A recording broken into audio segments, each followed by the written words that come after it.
siap? Siap. Marilah teman-teman sebelum belajar alangkah baiknya kita berdoa dulu kepercayaan masing-masing. Doa dimulai.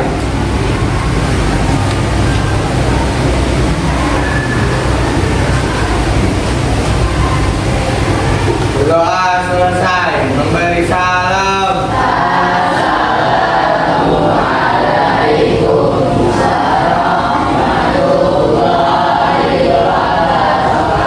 Waalaikumsalam warahmatullahi wabarakatuh. Oke. Siapa yang hadir hari ini?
pertanyaan tersebut, dari pertanyaan tadi kita dapat simpulkan nanti tujuan dari pembelajaran hari ini kalian dapat menganalisis sistem reproduksi pada laki-laki. Apa ya sistem reproduksi pada laki-laki, namanya apa saja, nanti kita akan lihat ya. Kemudian kalian juga dapat menganalisis sistem reproduksi wanita yang meliputi siklus menstruasi. Nah, bagaimana sih proses terjadinya menstruasi, karena ada apa? Ini kita akan lihat ya, kita akan bahas. Kemudian apa sebelum ke sini? Ada yang tahu manfaat pembelajaran mengenai sistem reproduksi manusia? Apa sih manfaatnya?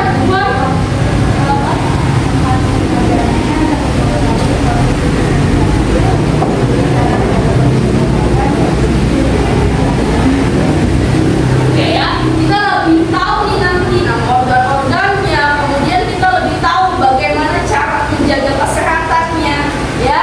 Oke. Nah nanti kita sepakat ya, kalau seandainya mau menjawab pertanyaan, angkat tangan, kemudian suaranya agak lebih kencang, oke? Lebih kedengaran, jangan malu-malu, nggak usah malu, nggak usah takut. Oke.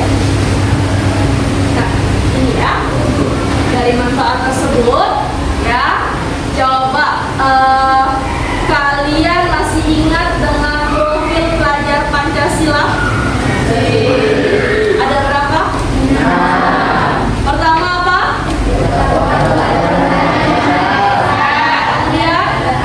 Kemudian? Ya, lalu?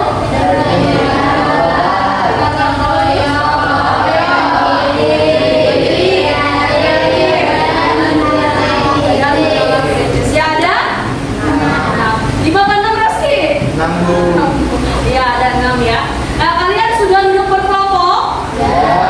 Kalian sebelumnya sudah mengisi Google Form yang isinya mengenai assessment diagnostik, di mana kalian sudah memilih nih, kalian lebih suka condong menggambar, dengar lagu, atau mungkin lebih suka yang kinestetik atau yang bergerak-bergerak, ya? Nah itu sudah dibagikan, sudah dikerjakan semua, sudah diisi. Sudah dalam kelompok? Nah, oke ya, nanti kita akan buat sebuah proyek yang mana menganalisis mengenai sistem organ reproduksi pada manusia, ya. Nah, di sini ya kita lihat sistem reproduksi pada manusia. Yang pertama, ini pada reproduksi laki, ya. Ada bagian luar, ada bagian dalam. Bagian luar ada penis, ada skrotum. Ini penis nih, ya, tahu kan?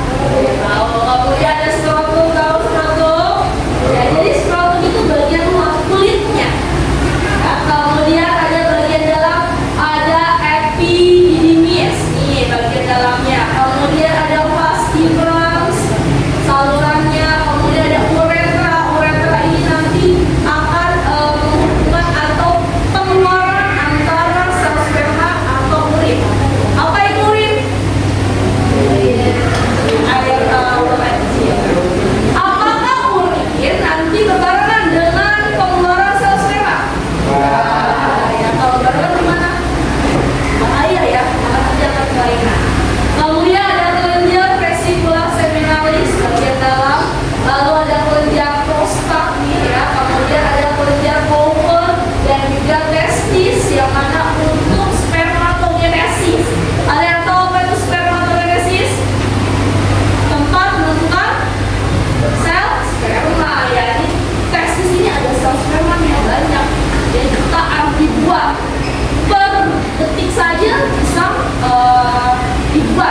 Justru dengan semakin tahu, kita akan semakin mencintai organ reproduksi kita dan tahu cara menjaganya agar tetap sehat. Ayo, kita belajar bareng. Yuk Pak. Nah, kita bahas organ reproduksi pria ya. Mulai bagian luar, yaitu penis. Kita tahu, penis merupakan organ untuk berhubungan seksual. Penis dapat mengalami pembesaran yang disebut dengan ereksi dan dapat mengeluarkan sperma dan cairan mani yang disebut ejakulasi.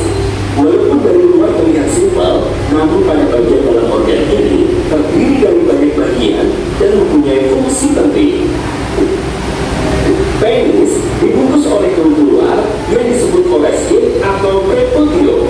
Pada saat akan memasuki masa remaja, kulit pembungkus bagian kepala penis ini akan dibuang yang disebut proses sirkumsisi atau disunat. Hayo, adik sunat belum? Tujuan sunat adalah kotoran tidak ada kepala penis. Dalam penis terdapat satu saluran kulit. Saluran ini untuk mengeluarkan sperma dan mengeluarkan urin, tetapi pengeluaran urin dan sperma ini tidak akan terjadi bersamaan karena sudah diatur sedemikian rupa oleh tubuh kita. Keren kan? Oh iya, tidak lupa juga ada skrotum dan testis. Apa itu ya? Nah, skrotum adalah kulit pembungkus luar yang berfungsi mengatur struktur testis agar sesuai untuk produksi sperma. Sedangkan testis berada di dalam skrotum terdiri dari dua buah berbentuk bulat. Lalu, apa fungsi dari testis ini? Testis berfungsi untuk memproduksi sperma dan memproduksi hormon seksual yaitu testosteron. Produksi sperma dimulai saat masa pubertas, biasanya di kisaran usia 11 hingga 15 tahun. Hormon seksual ini berfungsi untuk memberikan ciri-ciri sekunder pada laki-laki. Misalnya, tubuhnya lebih kekar dan berkembang, tumbuh rambut berupa kumis atau jenggot, dan jadi, apakah sperma dari testis ini selalu dalam keadaan matang? Jawabannya, belum. Ada organ yang bernama epididymis. Jumlahnya ada dua, merupakan tempat untuk pemakanan sperma. Selain itu, berfungsi untuk tempat penyimpanan sementara sebelum sperma dikeluarkan. Selanjutnya adalah dua buah vas differentia. Fungsi organ ini adalah tempat transport atau jalan sperma yang nanti juga melewati ejakulasi ductus untuk mengantarkan sperma ke penis dan kemudian dikeluarkan atau biasa kita sebut dengan ejakulasi. Terakhir nih, ada 3 kelenjar dalam sistem reproduksi laki-laki loh. Ada 2 buah seminal vesicles yang fungsinya untuk menghasilkan energi bagi sperma agar pergerakannya baik, dan 1 buah kelenjar prostat yang fungsinya menghasilkan cairan dan membantu sperma tetap bertahan pada pH asam pada cara vagina, serta 2 buah bulbus uretral atau copper glands yang fungsinya menghasilkan cairan yang berperan sebagai pelumas pada saat melakukan hubungan seksual. Wah, sangat menarik ya untuk disimak. Ternyata organ reproduksi kita sangatlah kompleks dan penting untuk dijaga kesehatannya. Lalu, bagaimana cara menjaga kesehatan organ reproduksi kita? Simak di video selanjutnya ya. Oke, itu tadi organ reproduksi pada laki-laki. Nah, sekarang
Selain itu, induk telur juga berfungsi memproduksi hormon estrogen dan progesteron.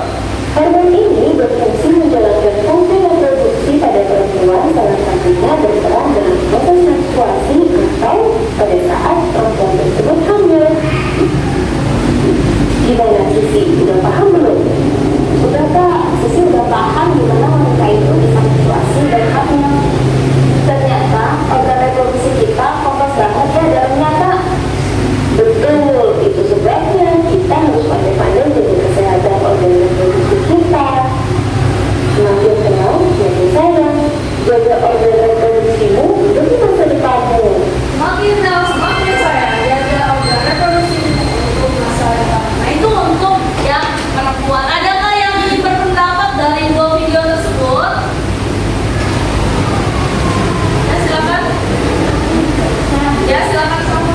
Kenapa jadinya pengeluaran sperma atau lembaga pribadi pemilih Nah iya ya tadi urin sama sperma tadi dijadikan bisa bersamaan. Ada lagi yang ingin berpendapat? Ya. Apakah kalau seandainya menstruasinya tidak teratur, apakah normal? Normal ya. Coba 3 bulan sekali atau 4 bulan sekali normal nggak? Tidak normal. Jadi kalau seandainya proses menstruasi jika ada sel sperma masuk ke dalam sel telur, dia akan menjadi pembuahan. Kalau seandainya dia tidak ada sel sperma yang masuk, maka akan terjadi menstruasi. Nah, jadi ini tadi tahapan menstruasi. Ya. Ini ya, sistem reproduksi perempuan pada saat menstruasi pada hari pertama nih, hari pertama menstruasi ini masuk ke folikel, nanti folikel mengalami pembesaran di hari ke-14, kemudian nanti telurnya akan dewasa, telurnya akan matang ya setiap bulan sekali. Nanti dia akan mengalami ovulasi. Ovulasi itu apa? Pengeluaran sel telur ya, kecangkang folikel kemudian berubah menjadi korpus luteum menghasilkan hormon tadi, ada hormon progesteron ya. Nanti telur akan bergerak ke tubuh fallopi, dilakukan silia dan kontraksi otot. Nah, saat itu tubuh fallopi telur siap dibuahi ke rahim ya. Jika tidak ada yang namanya sel sperma, maka korpus luteum akan berubah menjadi korpus albicans sehingga progesteron menurun hingga terjadinya keluluhan. Itu juga tidak ada sel sperma ya, dia akan menurun. Kalau ada sel sperma akan terjadi apa? Ya, ya betul.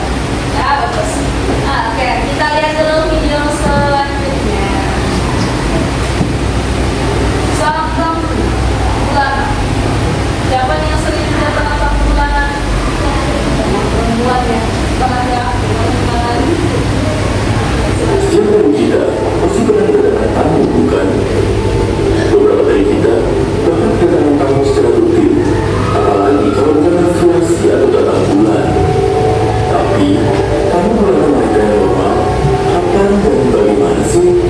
Simak jawabannya dalam video kali ini.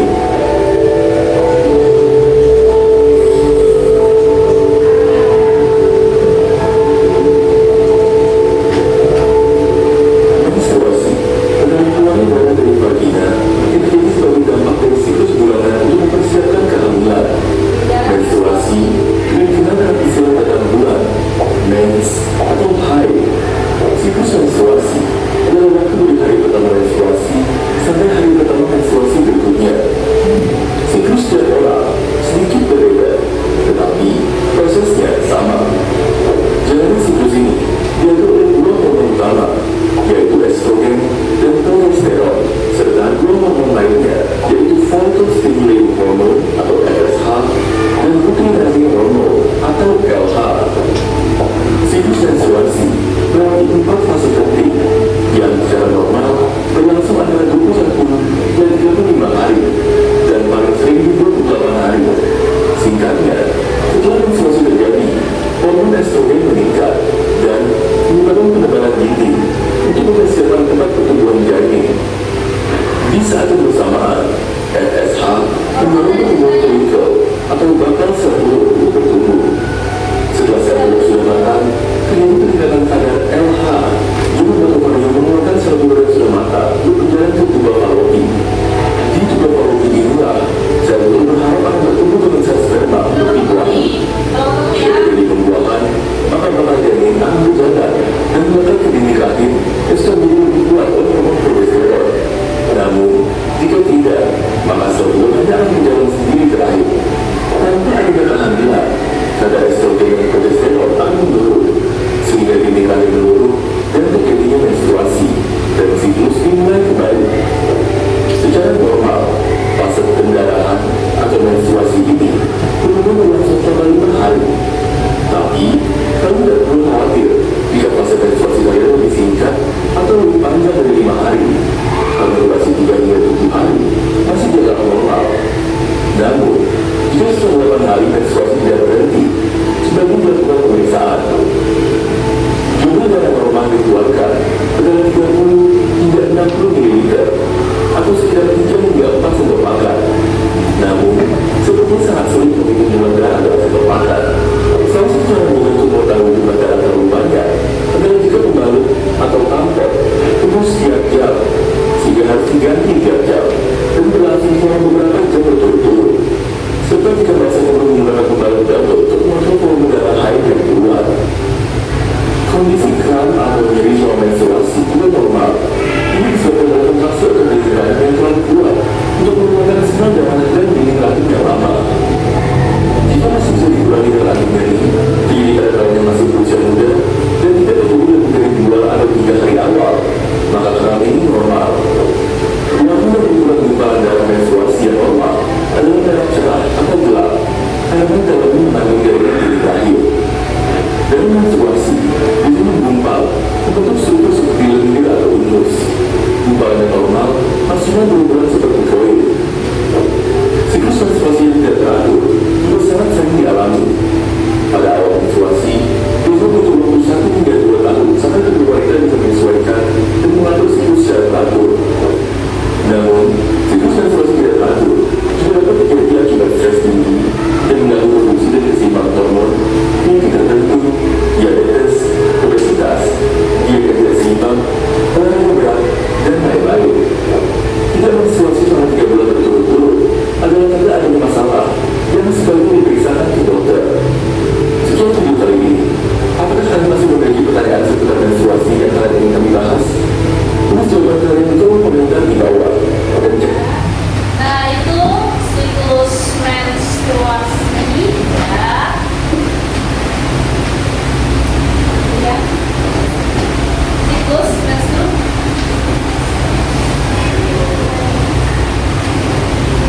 Oke, ya jadi dari ini siklus menstruasi pada perempuan ya, dari berapa hari menstruasi itu? Berapa? Hari ya, oleh lama juga. Nah, pertanyaan saya sekarang, kapan ovum dan ovum? Apa itu ovum? Well, bisa diampun satu nama lainnya, ya. Kapan ovum akan matang atau akan dikeluarkan? Ya, silakan mulai di Ovum akan matang atau dikeluarkan setelah 16 hari sebelum menstruasi. Telur akan dikeluarkan pada 3 hari. Jadi sekitar 14 hari ya. Jadi dia akan dikeluarkan dari mana? Ovarium. Ovarium itu apa? Gudangnya sel telur. Ya, beratus ribuan sel telur. Tapi dia akan dikeluarkan hanya 1 beberapa ya. Nah itu adalah siklus menstruasi. Nah kalau seandainya dia tidak bertemu dengan sel sperma tadi, dia akan menurun ya di daerah menstruasi. Tadi hormon apa saja yang berpengaruh? Ada apa? Testosteron, laki ya, progesteron, kemudian estrogen, lalu LH, kemudian FSH. Oke, belum kita ya. Nah, sekarang kita membuat proyek kelompok.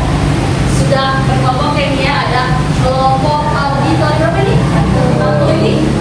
2 yang sebelah sana. Visual, kemudian sana. Iya, bisa. Lemes banget ya, Pak. Ayo mau sedikit dulu. Kelompok 1. Ayo fokus.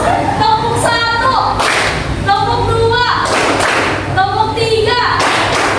Oke, mau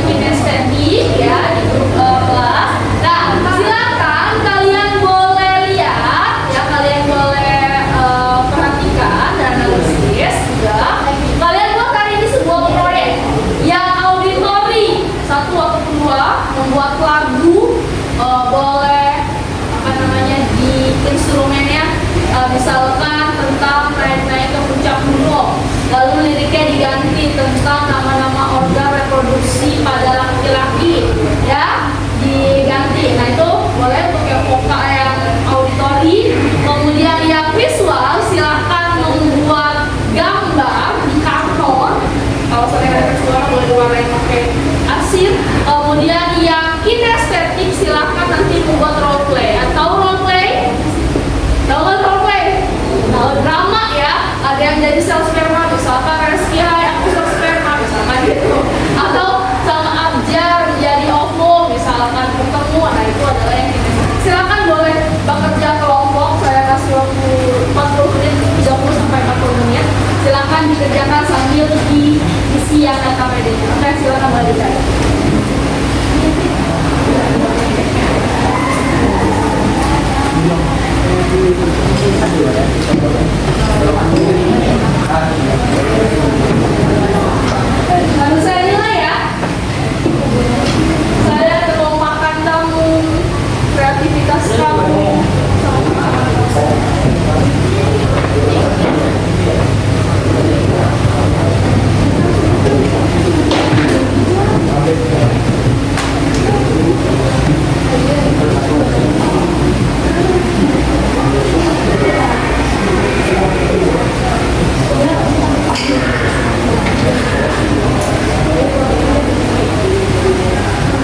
terjadi ovulasi, yaitu proses lepasan dan telur dari ovarium.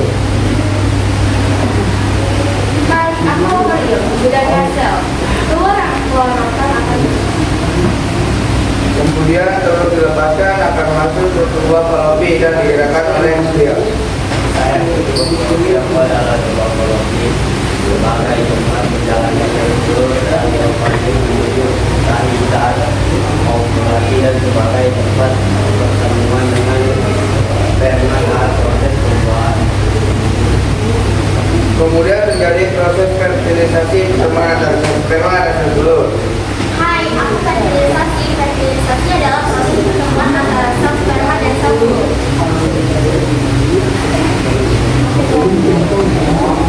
Ayam sperma, saya mau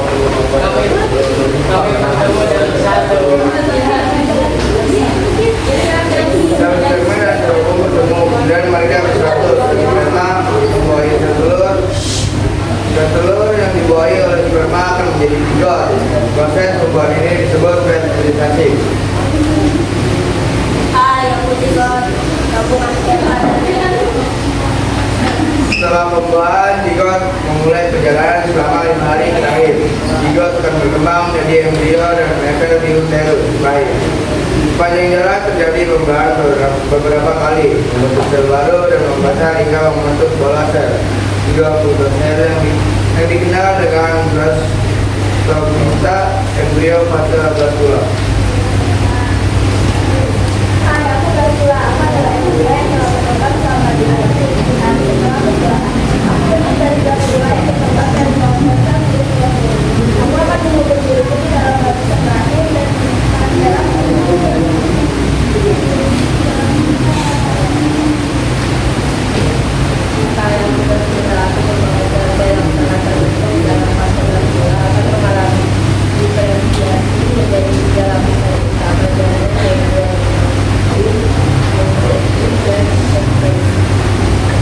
Embrio menempel di uterus. Embrio yang telah berkembang menempel dan tertanam pada lapisan rahim uterus untuk berkembang menjadi janin. Janin akan terus berkembang sampai dengan siap dilahirkan dan keluar melalui serviks dan vagina. Halo, aku Salman. Aku siap untuk keluar melalui serviks dan vagina itu. Demikianlah perjalanan pertumbuhan pada diri manusia sampai dilahirkan. Terima kasih. Demikian, terima kasih.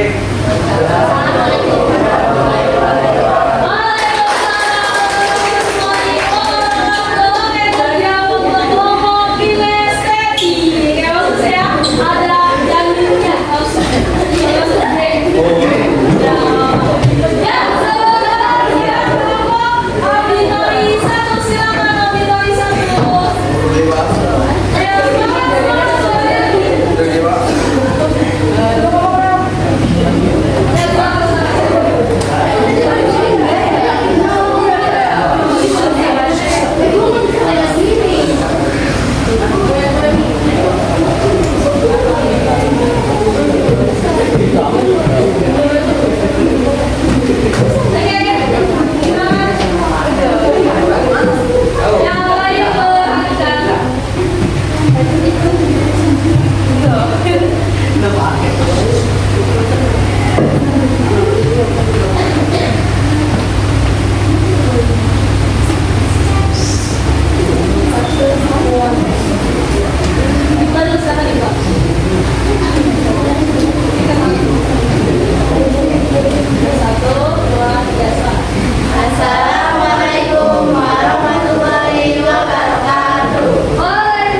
Satu, dua, tiga.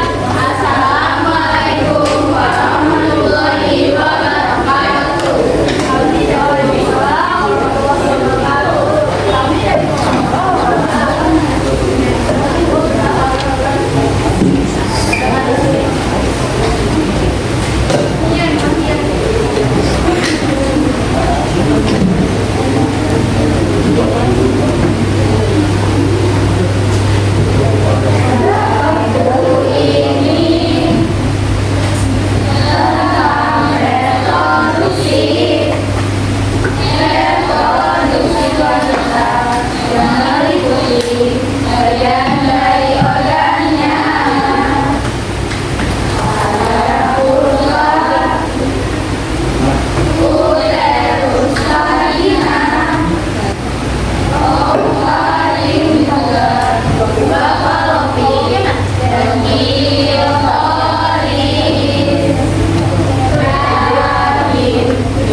Waalaikumsalam warahmatullahi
Bagian dalam organ reproduksi laki-laki adalah ada epididymis, badan, uretra, kemudian vesicula dan alis,